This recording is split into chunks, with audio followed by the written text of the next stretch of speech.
Salut tout le monde, j'espère que vous allez bien. En ce qui me concerne, ça va plutôt pas mal. Alors comme d'habitude, on met des petits pouces, on s'abonne, on pose des questions. On approche tranquillement des 900 abonnés, c'est cool. Un grand merci à vous. Alors aujourd'hui, je vais vous montrer une recette qui est très aromatisée, riche en épices. C'est un curry d'agneau que je vais faire avec du lait de coco, du cumin, du curry, piment de Cayenne, un tout petit peu de thym. Ici j'ai de la coriandre, du persil et le gingembre que j'ai confit, un petit peu d'oignon, de l'ail, donc sel, poivre classique, et pour finir je vais mettre de la pomme et de l'ananas à l'intérieur. Ce truc là, ça va permettre de casser un peu le côté piquant du piment et enfin tous ces trucs très riches, donc ça va adoucir un peu le truc. Bien entendu, je vais y mettre de l'ail, un petit bouillon de volaille que j'ai préparé qui va me servir de mouillage et de la maïzena qui va me servir à faire une petite liaison. Et tout ça, je vais le démarrer avec de l'huile d'olive. Voilà, ben écoutez, je vais vous expliquer comment faire tout ça. A tout de suite. Voilà, donc on chauffe bien la plaque, comme d'habitude. Pour la viande, j'ai pris de l'épaule d'agneau. En ce qui me concerne, je trouve que c'est le meilleur en termes de qualité-prix. Ensuite, vous commencez par la viande. Les fruits, on va les mettre en fin de cuisson.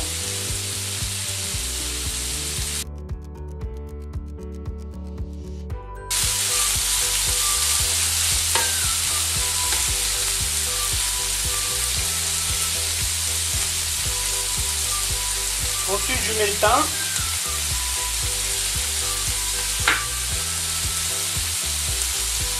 Le curry, je vais mettre 2 petites cuillères comme ça. Plutôt pleines les cuillères. Le cumin, je vais mettre une pointe.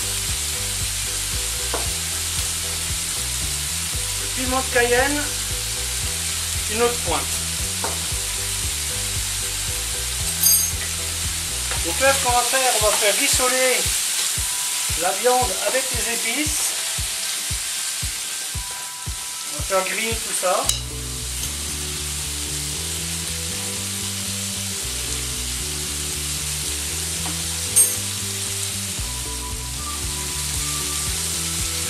Ensuite, on met les oignons.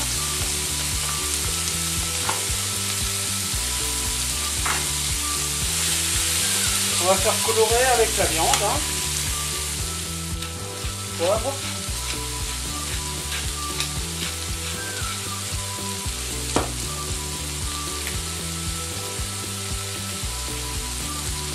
Sel.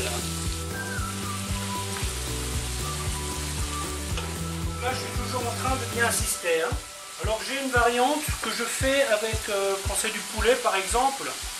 Eh bien, quand je fais sauter le poulet, par contre celui-là je l'aurais mariné avant, je fais sauter le poulet, je mets les oignons et les pommes et enfin les fruits avec, vous voyez, parce que le poulet il est cuit en 5 minutes. Vous voyez ce que ça va quand même mettre, coupé petit comme ça, je dirais 35 minutes à cuire, parce que là il y a quand même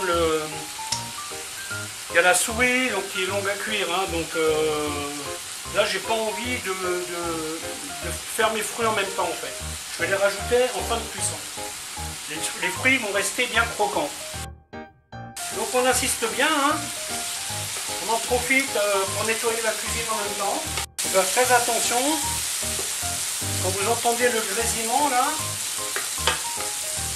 on est à nouveau en mode frissonnage. Ça veut dire que l'eau s'est évaporée.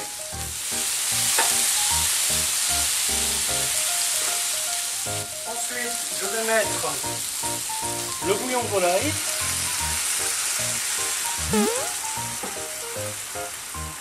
Et je vais mettre le lait de coco. Alors bien entendu, le lait de coco est facultatif. Vous pouvez très bien le faire qu'avec du bouillon ou sans bouillon. Mais là, je pars sur un truc qui est bien parfumé. Voilà, donc vous voyez, je mets à hauteur, pas plus. Avec la cuisson, de toute façon, ça va réduire.